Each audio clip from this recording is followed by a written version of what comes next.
7시 오늘 제주에서 정기적으로 마련하는 제주 여론 읽기 코너입니다. KBS 여론조사 결과를 더 자세하고 알기 쉽게 이해할 수 있도록 설명해 드리는 시간인데요. 오늘 이 자리에 김익태 기자 나와 있습니다. 안녕하십니까? 네, 안녕하세요. 네. 자, 7시 오늘 제주가 시작된 이후에 벌써 세 번째 여론조사입니다. 이번 조사는 내년 총선을 1년 앞두고 실시한 거죠? 네, 그렇습니다. 벌써 3년이 지났죠. 내년 4월 15일 총선이 지금 1년 앞으로 다가왔는데 그걸 계기로 해서 제주도민 여론을 한번 조사해 봤습니다. 국회의원들에 대한 지난 3년간 의정 활동을 평가해 달라 이랬더니 부정적 평가가 절반을 넘었습니다. 아마 현역 의원들이 그 결과를 보고 깜짝들 놀랐을 텐데요. 하지만 이번 조사는 그 선거구별로 조사한 게 아닙니다. 국회의원 3명을 개별적 그 선거구별로 조사한 게 아니라 한꺼번에 묶어서 했다는 점을 좀 이해하셔야 될 것 같습니다. 물론 선거구별 세부 결과는 있습니다. 그래서 어느 국회의원들에게 특히 빨간불이 켜졌다 이렇게 분석은 가능합니다만 제가 이 결과를 말씀드리면 선거법 위반이 됩니다. 총선 관련 여론조사는 지역구별로 최소 500명 이상을 표본으로 해야 결과를 보도할 수 있는데 저희들은 이번에 제주도민 전체에서 800명만 조사했거든요. 그럼 제가 질문 이렇게 한번 드려볼게요. 이렇게 높게 나온 부정적 평가가 내년 선거에 어떤 영향을 미친다고 보십니까?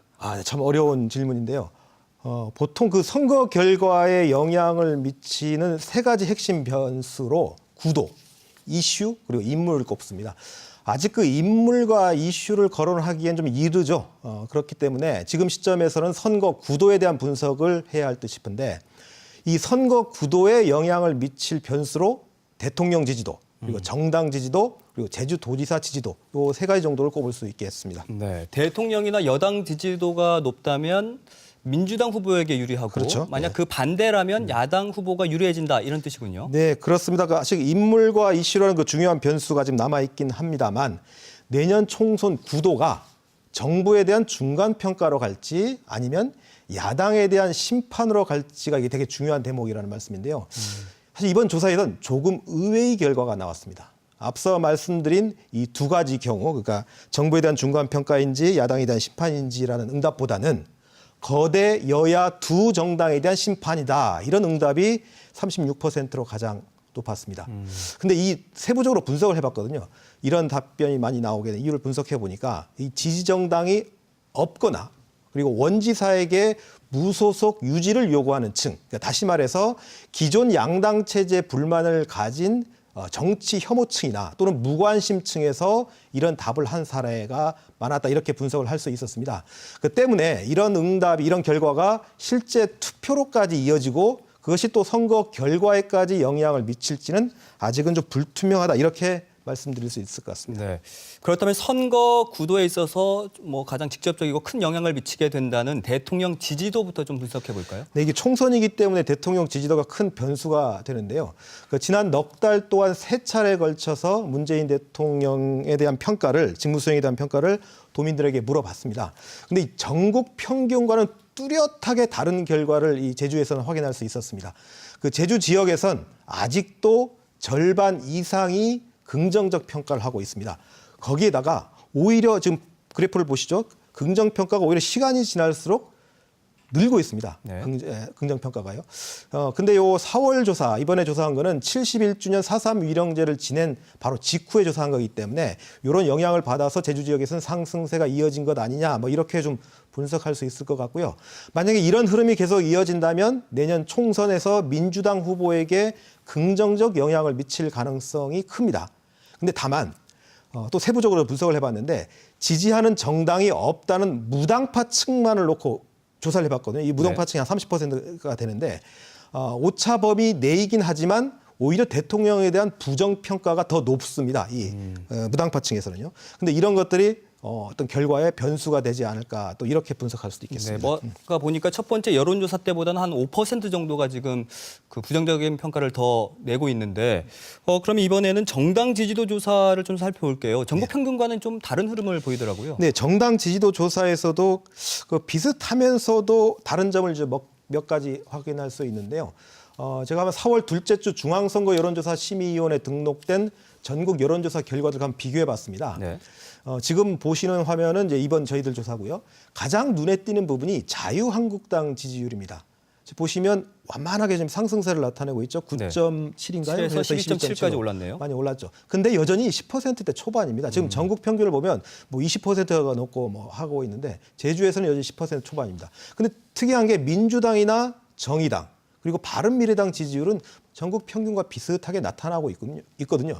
그러니까 유독 제주에서 이 자유한국당 지지율이 낮은 이유가 뭔가 이 원인을 찾아내는 게 자유한국당에 주어진 과제라고 볼 수 있겠는데요. 뭐 제가 말씀은 드릴 수 있을 것 같은데 이건 자유한국당이 스스로 찾아보는 게 더 맞지 않나 싶습니다. 네, 알겠습니다. 자, 그럼 마지막 변수로 원희룡 지사 지지도를 좀 볼게요. 그런데 과연 무소속의 도지사가 네. 내년 선거에서 영향을 미칠까? 어떻게 보십니까?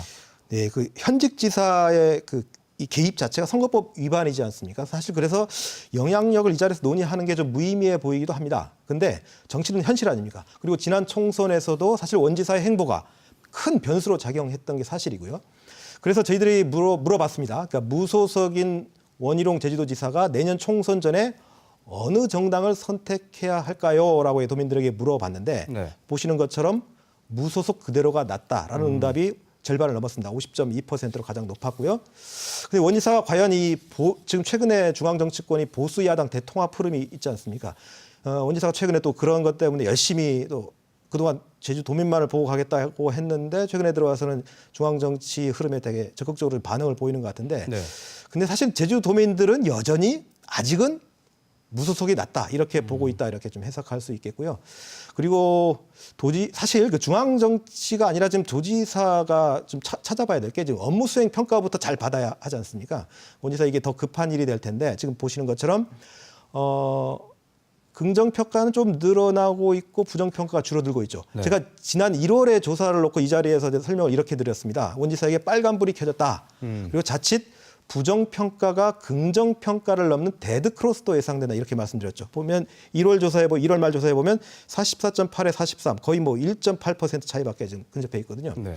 근데 이번 조사에서는 긍정평가가 소폭 상승했고 부정평가는 4.8%나 아주 크게 하락했습니다. 7% 가까이 벌어졌어요. 그렇죠. 엄청나게 지금 떨어졌죠. 부정평가가. 그래서 원인을 한번 분석을 해봤습니다. 그래서 어떤 원인일까라고 이제 봤는데 정치 성향별로 한번 분석을 해봤습니다. 지금 보시는 거는 그러니까 자기 본인 스스로 나는 진보다, 중도다, 보수다라고 생각하는 도민들이 이 성향별로 원희룡 지사의 업무 수행에 대해서 부정평가를 하는 사람, 이 정치적 성향별로 부정평가를 하는 걸 한번 세부적으로 분석을 해봤는데 진보층도 부정표가 조금 줄어들긴 했지만 오차 범위 내이고요. 근데 네. 중도층과 보수층을 보면 오차 범위를 벗어났습니다. 오차 범위를 벗어날 정도로 부정평가가 큰 폭으로 줄었습니다. 이게 어떤 의미일까? 해석을 해보면 원지사가 최근에 이공항이나 영리병원, 비자림도 지금 아까 보도에서도 수많은 보도들이 쏟아졌습니다만 이런 각종 현안에 대해 아주 강경하게 대응하고 있지 않습니까? 네. 근데 이게 오히려 부정평가를 줄이는 결과로 이어진 거 아니냐 뭐 이렇게 좀 분석할 수 있겠습니다. 그러니까 지금까지는 뭐 이런저런 결정을 미루다 보니까 양쪽으로부터 비판을 받았는데 지금은 자신의 기본 지지층으로부터 그 지지를 찾아오고 있다는 거군요. 이게 집토끼 전략인데요. 그러니까 자기 지지층을 적극적으로 공략해야만 결국 자기가 평가를 받을 수 있다. 지금은 양쪽으로부터 그동안은 양쪽으로 비판적 평가를 받았는데 최소한 그쪽 자기 지지층으로부터 적극적인 행보를 하니까 그래도 부정적 평가는 좀 줄어들었다. 이렇게 해석할 수 있겠습니다. 네. 그리고 또 다음 주에도 여론 읽기를 한 번 더 준비하신다고요. 네, 그 앞서 뉴스 브리핑에서 그 이공항과 행정체제 개편 등에 대한 우리 여론조사 결과를 간략하게 보셨는데요. 네. 다음 주 월요일에는 이런 제주 현안에 대한 도민 여론을 한 걸음 더 들어가서 자세히 이제 살펴보도록 하겠습니다. 네, 알겠습니다. 김익태 기자, 그럼 다음 주에도 수고해 주시기 바라겠습니다. 고맙습니다.